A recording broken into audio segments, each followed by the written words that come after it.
We've got some case studies. We'll be talking about the standards and the acts, the challenges, impacts and mitigation measures, which is, the lessons learned that we're all here to sort of focus on, the integration, if you like, of how building safety works alongside retrofit, exploring duties, and then there's some resources at the end, which Isla will tell you further about. So just in terms of Casey, a little bit about us. So we like to be at the forefront of building safety.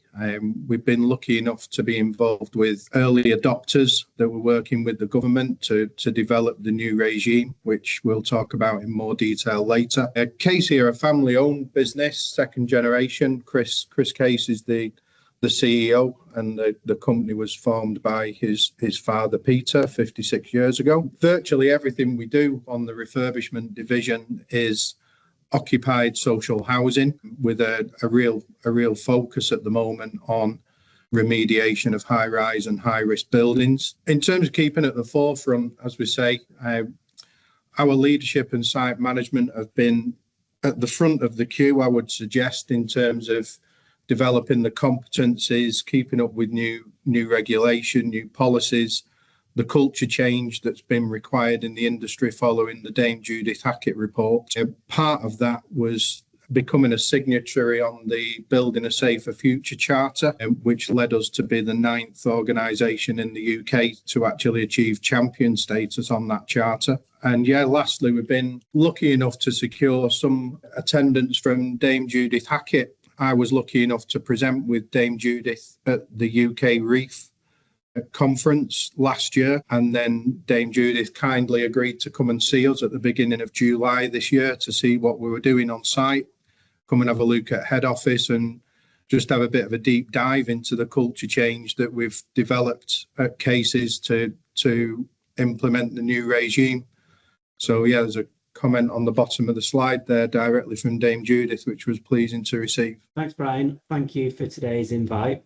Just as a quick overview of what we're all about, my name's Ross Huntingdon and my background is in architecture. I've been practicing as an architect for 16 years and actually joined AEW at the age of 21.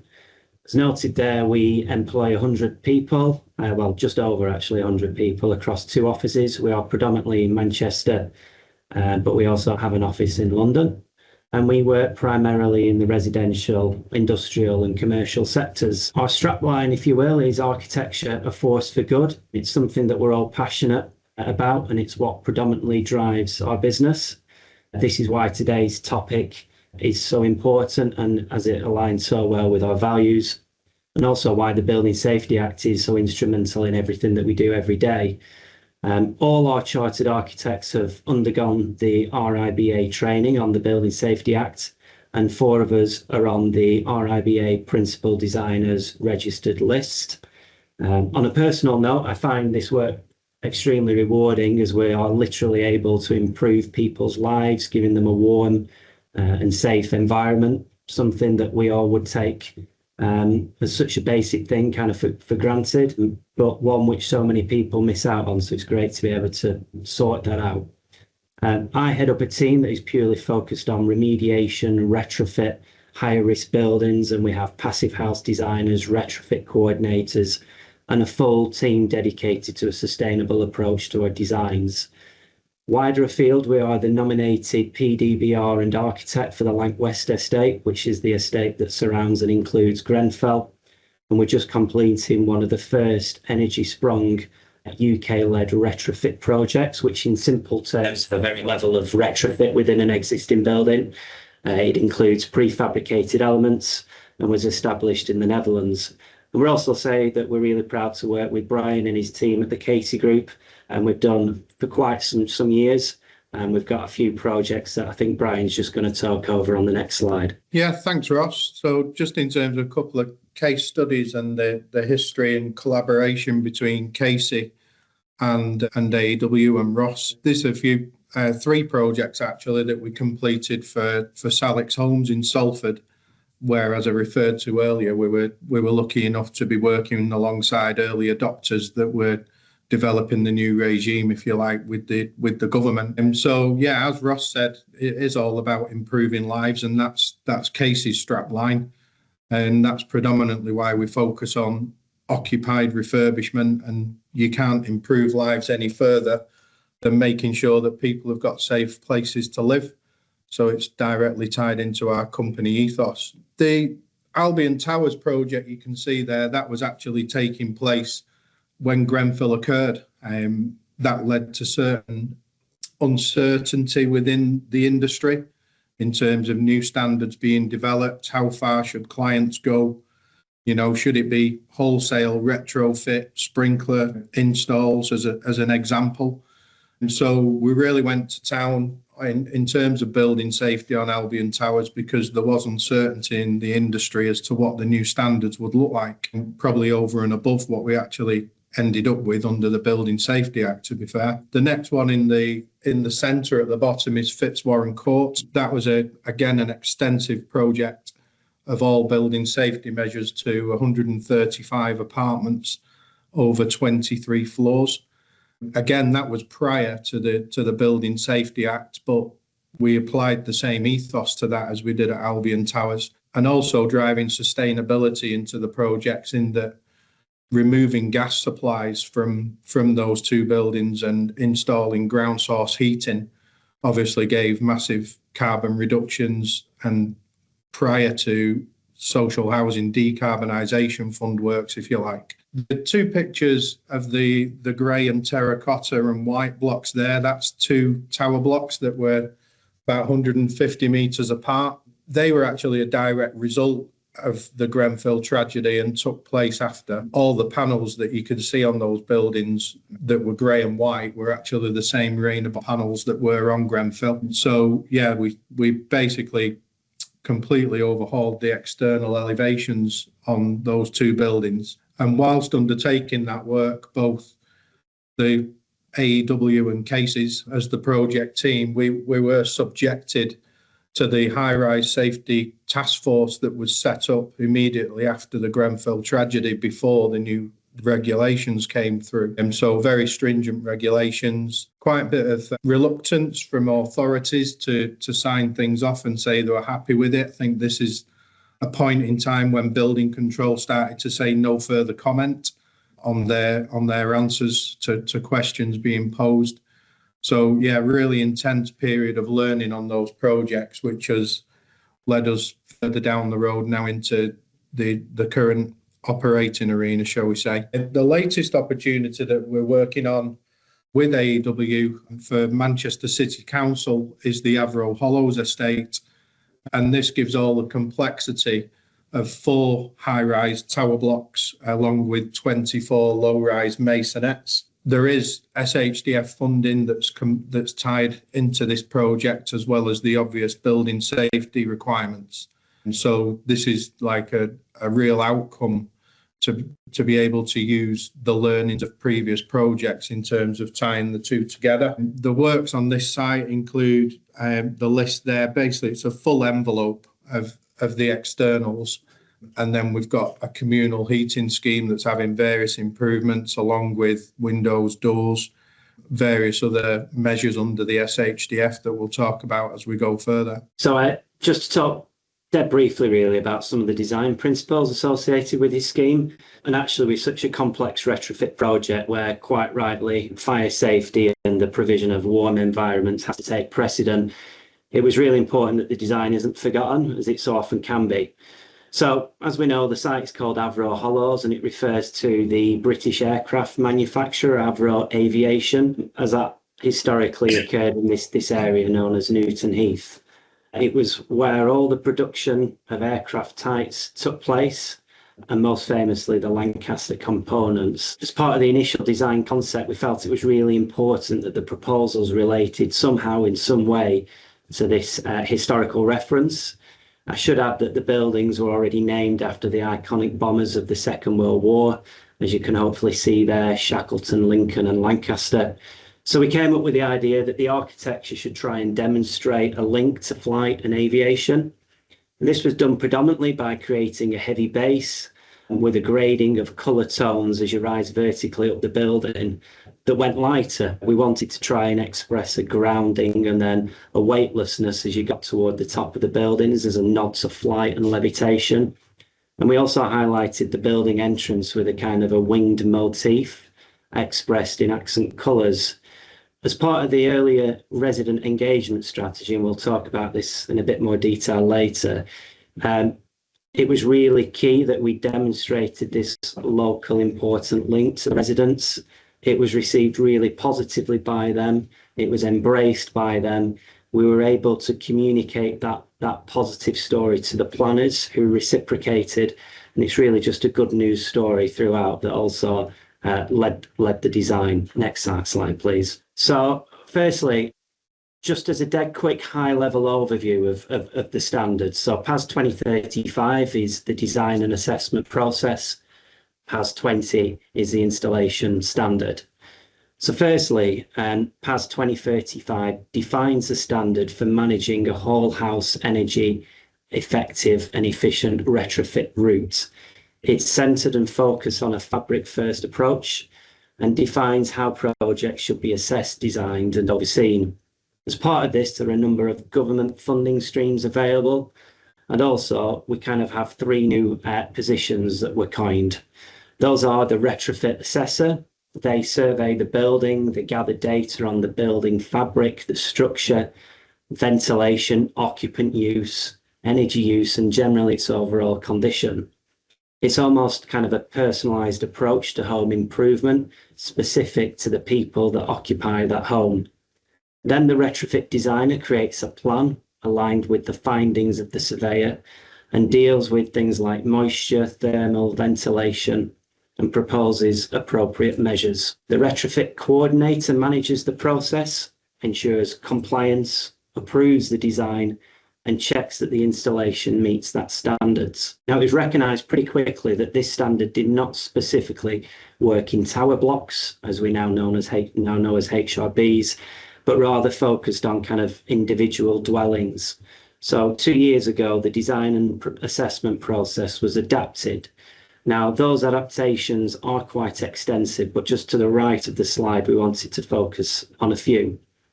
Firstly, a measure-by-measure improvement methodology was removed in place of a more holistic approach to building improvement. The retrofit coordinator was at the heart of those improvement measures, and the requirement to assess every property made way for an initial design based on archetypes only. When you've got a fully occupied building, it is nigh on impossible in the early design phases to access all of those homes. So this was really important and really helped things. The risk pathways were removed with every project following a unified retrofit process. Again, the retrofit coordinator managed the risk throughout the project. And the immediate replacement of failed heating appliances were supported rather than being bogged down by the longer process of the retrofit route. Stricter rules were applied. The retrofit designer must be qualified, and by that we mean that they must hold chartership, be it as an architect, technologist, surveyor or engineer, plus have the appropriate retrofit training to PAS 2035 standards. The retrofit coordinator was given more compliance responsibility to manage risk throughout the project and control the improvement measures. And there was a requirement for an air tightness strategy that proved to help control condensation, drafts, and energy loss. Overall, the changes were made to ensure safer, higher quality, and more future-proofed energy-efficient retrofits that can be appropriately scaled, both for traditional single dwellings, but also for HRBs. Thanks, Ross. So then we've got the Building Safety Act now, which applies to all projects, not just HRBs. There's special measures, as we know, for HRBs. So the Building Safety Act has come in and mandated the new role for the principal designer for building regs and principal contractor roles, which have also changed and become more onerous. It requires competency declarations and control plans and the golden thread of information for building data, which we'll talk about more as we go into the challenges and the mitigations of those challenges. The emphasis is on safety, accountability, and regulatory compliance. The residents' voice is a massive thing that's come out of the Grenfell inquiry. I'm pretty sure everybody's aware of some of the horror stories of residents raising concerns and being ignored. The problems that we encountered on the Cannon Hussey and Arthur Millwood schemes that I referenced earlier, that was a similar scenario where the previous refurbishment was 2 years of work, and then basically probably 6-7 years later we were back there for another 2 years and remediating the same work. And that some of that ties directly back into the lack of the residents' voice pre the Building Safety Act. And gateways, obviously a lot of challenge with gateways, come into that in more detail as well. But just in terms of the Gateway 2, obviously there's been a lot more uncertainty in the industry and delay that's been caused in the industry, which I'll cover off in more detail as we go forward. We've currently got 7 successful Gateway 2 submissions that have been approved. We've got another 2 that are due to be submitted in the next month, and we've got 8 or 9 that are actually in progress in the design phase. So we'll go on to talk about the challenges, impacts and mitigations. So in terms of the industry challenges and what's connected into HRBs, obviously we've got the regulatory complexity now, where the regulations are evolving. You know, the Building Safety Act has many pieces of secondary legislation that have come in. We're aware of the need for that legislation because of stringent compliance that's required across safety and performance standards.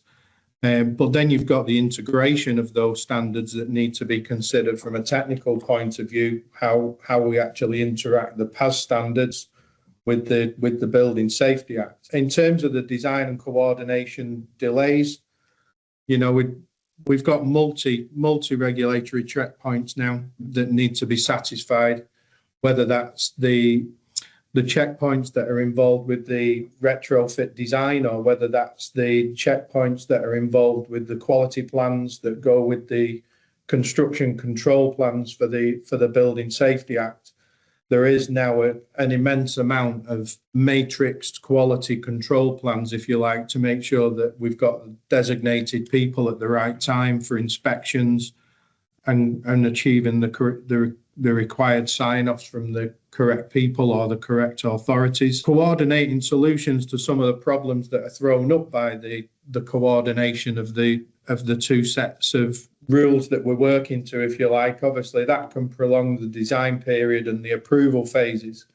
Again, I mentioned earlier about the approval process for building regulations now under Gateway 2. I've got further news on that from the latest updates, if you like, that we're experiencing that I'll come on to. But historically, we've suffered delays on projects in design phase that have amounted to 50 weeks, in some cases nearly 60 weeks, with very little visibility on what the actual outcome is going to be or when those designs will be approved. Stakeholder engagement is huge. We'll talk about this all the way through the presentation, that we've got to have the right people involved from the outset to be involved in the development of the scope in most cases.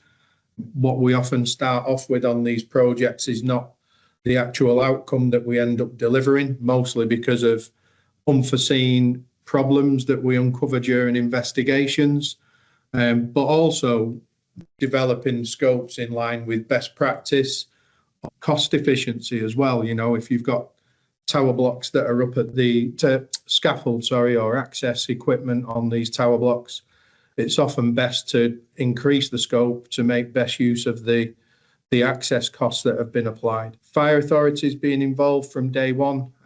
Again, it's really common now that we go to certain buildings and they've already got enforcement notices in place because of deficiencies. So it's really key to make sure that the fire authority is involved and happy with the scope that's going to be delivered as part of the project. And as the consultants increase as part of our own multidisciplinary teams in terms of carrying out this remediation. Obviously, that increases the complexity, which then needs more time to get the right people in the right place. So stakeholder engagement is huge, and the earlier that you can nail that down on these projects, the better results tend to be. And the residents, we're only doing this really to make sure the buildings are safe for residents. So having them on board, getting the buy-in, introducing the likes of tenant management organisations or whichever, if they've got their own residents board, we've always found that to get them to the table first and start explaining the concept and encouraging buy-in from both the building safety and from the retrofit perspective, it pays dividends in the long run. Funding and timeline misalignment, because of the uncertainty that's come with the Gateway 2 process and the delays that have been associated with that, in some cases that's crossed us over from Wave Funding 2 into Wave Funding 3 from the SHDF. It then changes the compliance with that funding. As Ross was just explaining, there was different pathways under PAS 2030, 2019 compared to 2023 being the new standard. So we've got certain works that have been approved under a certain funding pathway, which have then had to be adapted mid-design to suit the change of new PAS funding streams. And just the uncertainty in terms of the delivery risk, again, the problem that gets caused for the clients in terms of uncertainty on the outcome of costs or costs awaiting design or redesign, that's been a real challenge, especially on the Avro Hollows project. I think the design period there was close on 2 years from day one to actually achieving Gateway 2. And that in itself leads to other stakeholders getting involved along the way.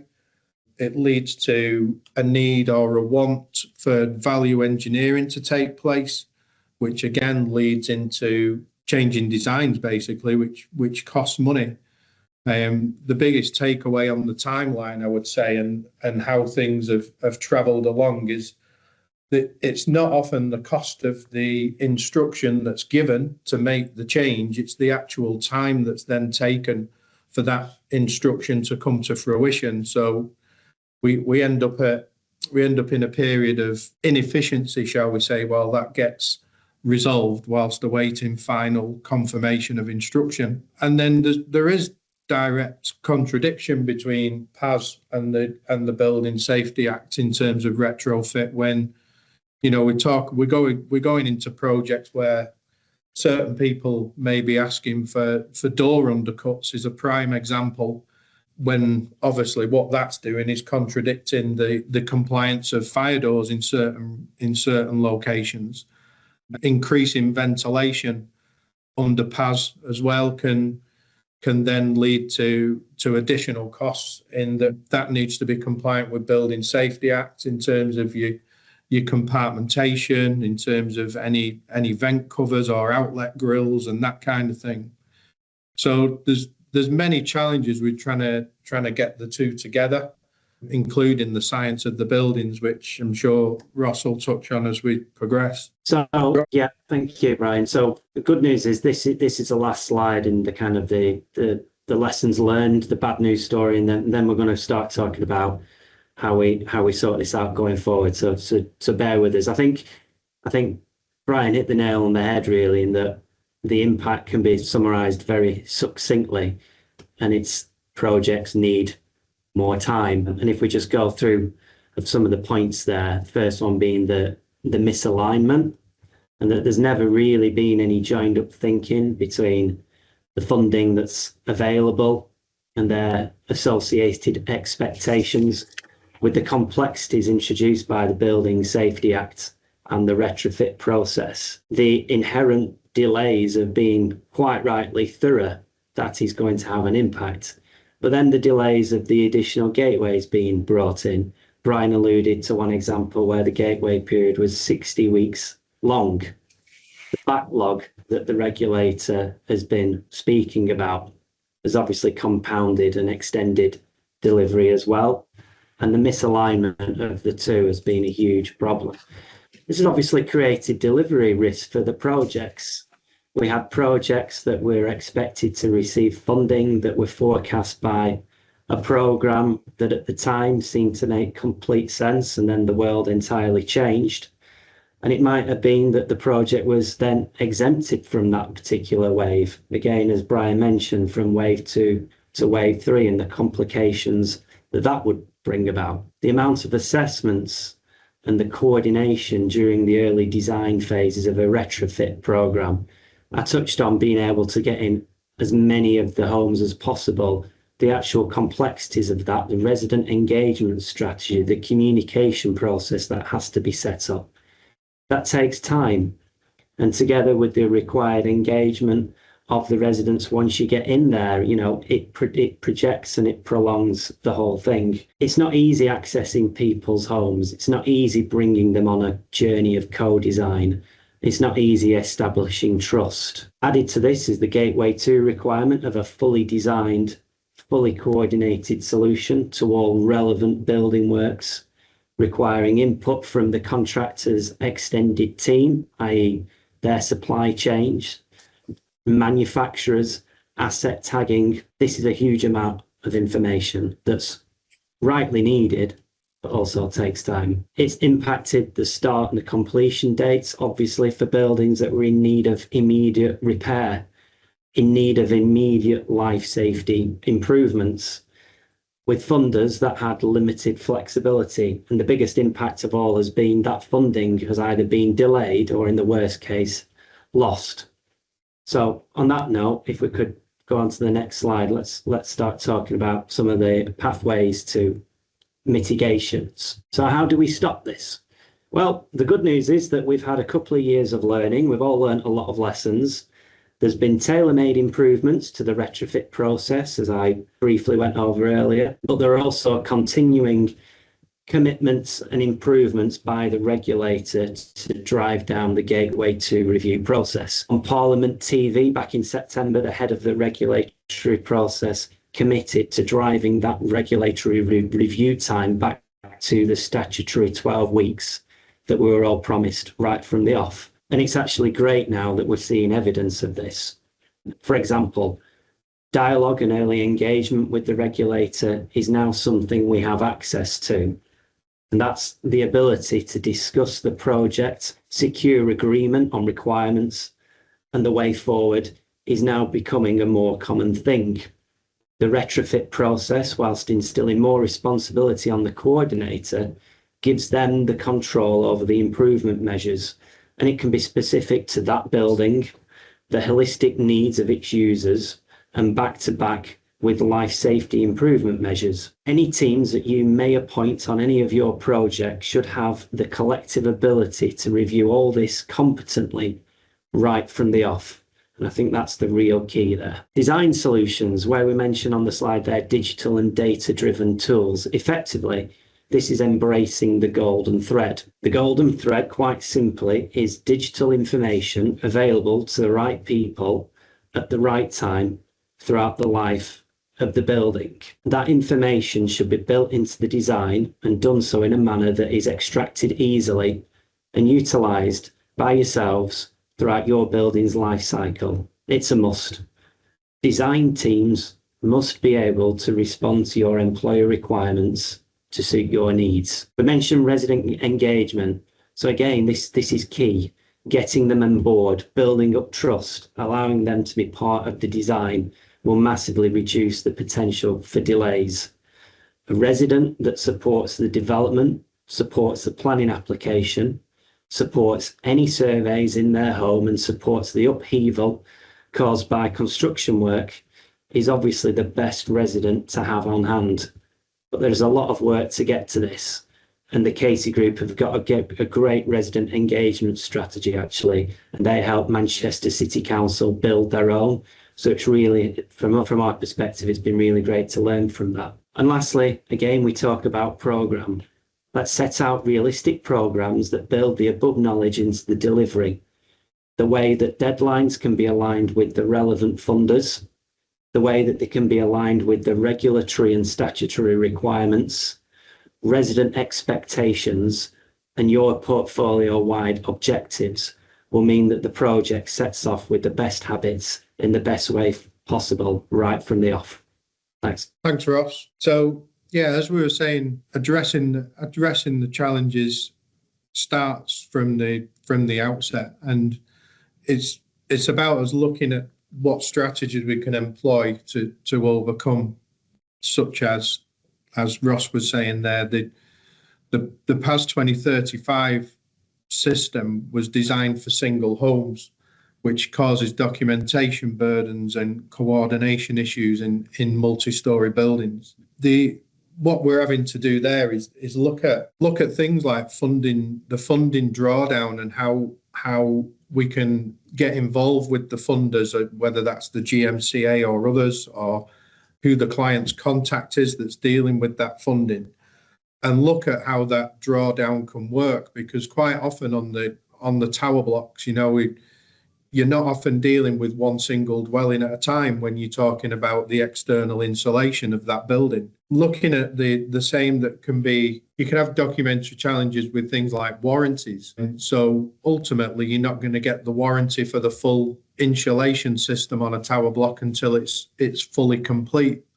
So it's about looking for staged inspections there, looking for involving people like the manufacturer's warranty provider to come out and try and, again, looking at strategies for giving the clients comfort and giving the funders comfort that the work's being completed progressively, and how that can work to assist the client. In terms of the technical complexities, as we all know, the general construction of HRBs, the fact that they're not technically complex when they're constructed, leads then on to technical complexities of how we ensure that the retrofit works and the building safety works are completed to complex detailing, often looking at how moisture paths can be managed and condensation, mitigate any mold and damp risk, looking at ventilation strategies from very early stages, and how that interacts with the other measures that are to be installed. Achieving modern standards often comes to a compromise between certain standards to get the best operational standards as a whole. That often comes into the fire side of things as well, and the Building Safety Act, where achieving every letter that's within approved document B on the fire safety side of things often leads to something that we talk a lot around in terms of betterment, where you can drive as much improvement as you can into what's happening, but ultimately an engineer, or in some cases on the retrofit side, it may be the retrofit review and the coordinator and the designer. You often end up in the best case scenario of what you can achieve that satisfies all the requirements. Survey and access difficulties. It's early involvement again in terms of how, our first task on any project is to engage with the residents, the stakeholders, and to maximize efficiency by buying, by gaining trust, by demonstrating the works that are going to be carried out, showing samples, holding open days, and being honest. As Ross was saying, that there's an abundance of disruption that's going to be encountered by these residents whilst the improvements are carried out. So it's better to put it all on the table from the outset, make sure everybody's got a common understanding, and deal with any issues that arise from that. All occupants are different, every resident's different, got their own circumstances. So it's about the approach to maximise everybody's comfort throughout a difficult time. Cost and budgets, again, it's the delays really, and having the ample time allowed within the programme, and being realistic, and setting realistic goals from the outset by employing lessons learned on previous projects, basically. And again, that buys trust. It gives common understanding. It removes surprises. Nobody I know like surprises when it comes to costs. So yeah, it's being honest from the outset, having a clear plan, making sure we've got validation on that plan, driving the lessons learned into any applications to the building safety regulator, etc. The more that we can gain knowledge of and maximize the accuracy up front, then we're going to minimize disruption. We're not going to have repeat works. We're not going to have return visits. We're going to maximize the amount of work we can carry out at each visit to that resident to try and reduce the impact by constantly going back to the same property for different things.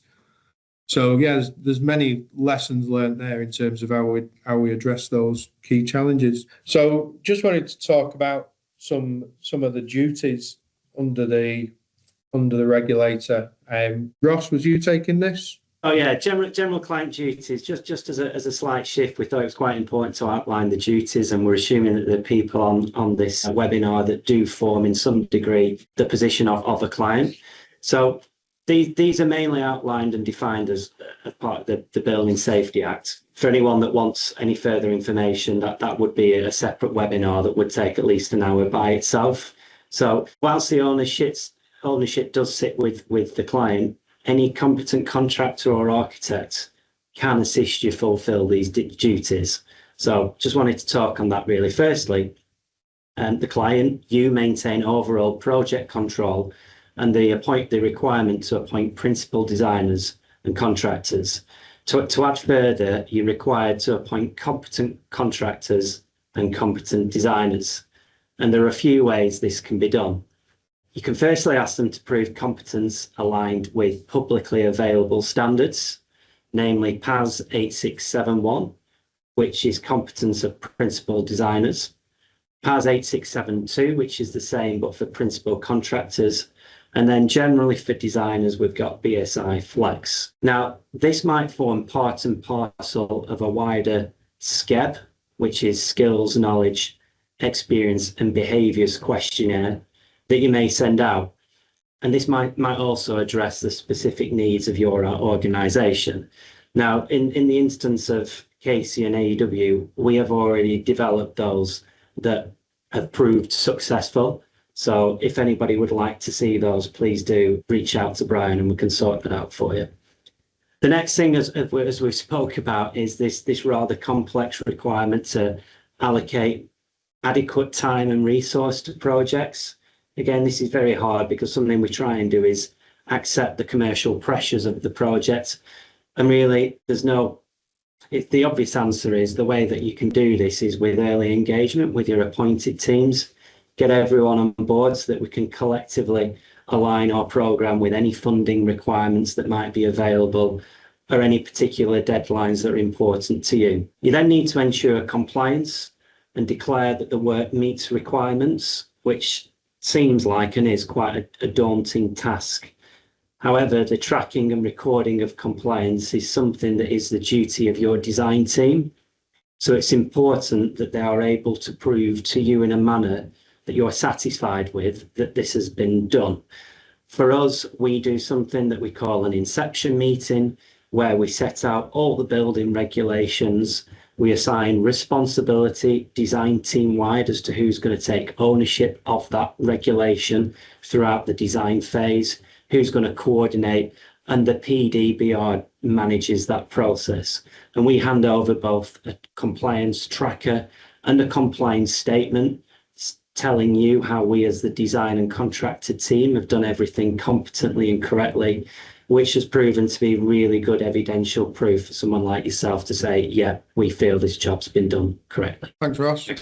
So yeah, just to continue on what Ross was saying, some of the practicalities that are included within what Ross was explaining there. So ultimately, the client is responsibility for the application. However, I think we all accept that clients need help. So that's where the appointments come in for the likes of Ross, the architectural or lead designer side, and myself as Casey as the principal designer side, principal contractor side. Sorry. So a lot of the lessons learned basically stem from the level of information that's actually available from the onset, or from the actual inception of a project. So as Ross was saying, an inception meeting, the first step really is, what information have we got available to actually work from? Now, the safety cases that are ongoing at present for most high-rise buildings, as they're being called by the safety regulator following the registration of those buildings, that's beginning to increase the level of information that clients have on existing high-rise buildings. However, what we see quite often is when cases become involved in a project, the safety case may be ongoing, the client has information that's missing, that's required for that safety case, and that then becomes part of the brief for myself and Ross to be able to develop that information that can be included in the safety case, which in some cases is running concurrently to the design of a new project. Where problems arise there is when it's not known what information is there, and then a late request for information comes in. A prime example is we may have already had structural engineer input to develop a remediation scheme, and then we're bringing the same person back to the scheme to develop structural information that may be required for the safety case. And so it's really important that we get the provision of information on the table at day one with the client. And if we can't provide the correct information, then we assist the client in producing that information to cut down delays and costs at a later date. So the list there is the drawings, the competency declaration. These are things that they shouldn't be new in terms of drawings, but it's rare that we go to projects that have got a full set of as-built drawings. There's always various change of personnel, change of base of client offices, things like that. The information wasn't electronic when it was produced, and now it's disappeared. So in extreme circumstances, we're actually producing point cloud surveys for clients and 3D modeling buildings, so they have got information to work from for our projects, but also for going forward after that's finished. Competency declarations run all the way through from the client, all the way through to the actual supply chain that's working on the project. That's included within gateway applications. And again, it's something that we are needing. We do see a need sometimes to be able to help client teams with producing those competency declarations. The control plan, construction control plan. So that sits alongside what we have under CDM as the health and safety construction phase plan. We've now got the construction control plan, which spells out for the regulator how we're actually going to complete those works, and that's done at Gateway. That's linked into a change control plan. We've got some real world experience now on change control through the regulator, where we've got 3 different types of change. You've notifiable, we've major change, and forget the name of the third one. Recordable. Sorry? Recordable change. Recordable change, yeah. So the recordable change, we just carry on. We just make sure it's recorded. The notifiable change, we can proceed at risk. A major change, we have to hold that piece of work until the change has been approved by the regulator, which we're experienced 5 to 6 weeks approval on that, on the latest one. And a mandatory occurrence reporting plan sits alongside the control plan as well, which is to report any issues affecting safety, structural, fire. That has to be reported basically under the regime. The golden thread, as Ross touched on, there's been lots of incarnations in terms of how the golden thread has been interpreted, all the way from the highest level of BIM all the way down to SharePoint, Excel spreadsheets. Ultimately, it has to be how the client can use that information on completion of the project. It has to be user friendly. It has to be able to integrate into existing systems.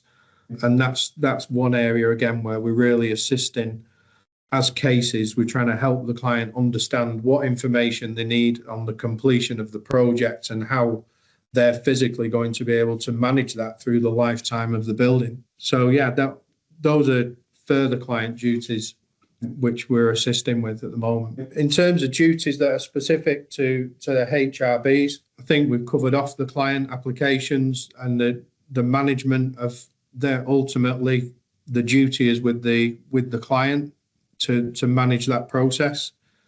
Comprehensive documentation is essential. We've been on a huge learning curve with Gateway 2. The regulators are in a really good place at the moment from experience. They're just going through a transition back into the ministry after being sat under the HSE. We're seeing real good interaction, proactive interaction now with the regulator that has only existed over the last couple of months. In that, the latest applications we've submitted have been validated within 24 or 48 hours. And the actual acknowledgement with that validation is giving timescales for approval round about 13 to 16 weeks. So if we just rewind 18 months, we were putting applications in, we weren't hearing anything in some cases for 7 or 8 weeks.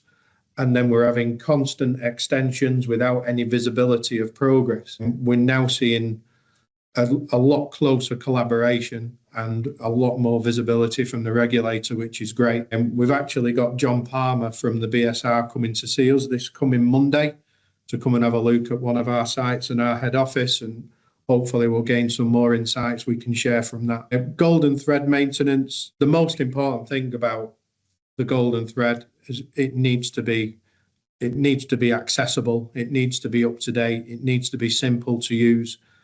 It needs to follow the same thoughts as an asbestos register. You know, it needs that much importance, but it also needs to be very accessible and it needs to be easy to update. At the moment, I think that's one of the biggest challenges that we face in making sure that information, the client's got a duty to maintain that information after the project.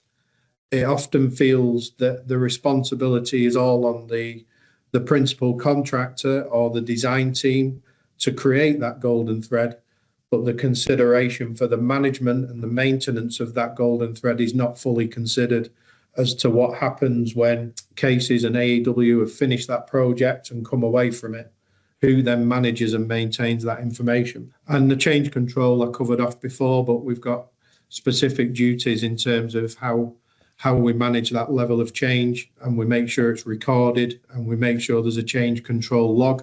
So when we get through to Gateway 3, we've got all the information that's required for the regulator to approve. So just to round off lessons learned, so compliance and performance as design drivers. The Building Safety Act and the regulatory gateways require safety, thermal performance and moisture control to be integrated at the start, not added later. I would add that the retrofit process aligns with this and ensures the most cost-effective solution is met and also allows access to funding streams. The second one, collaborative design leadership. The multidisciplinary approach is essential.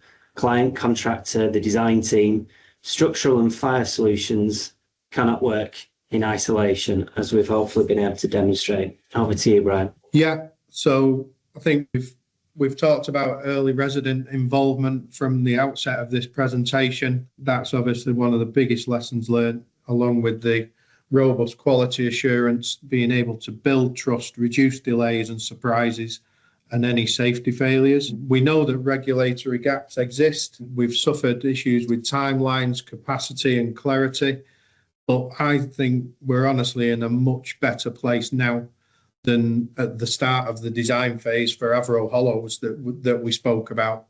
We're already seeing a different arena, being able to mitigate inefficiencies going forward. And retrofit investment and long-term value, I think we're seeing more and more retrofit becoming part of the building safety works because it makes sense to do it together, along with the low-rise properties that, you know, the day-to-day maintenance or the planned maintenance schemes, not really separated now from retrofit. It needs to be all together to get the long-term value and make the best value out of the the prelim costs, the access costs, etc., that are being paid for projects.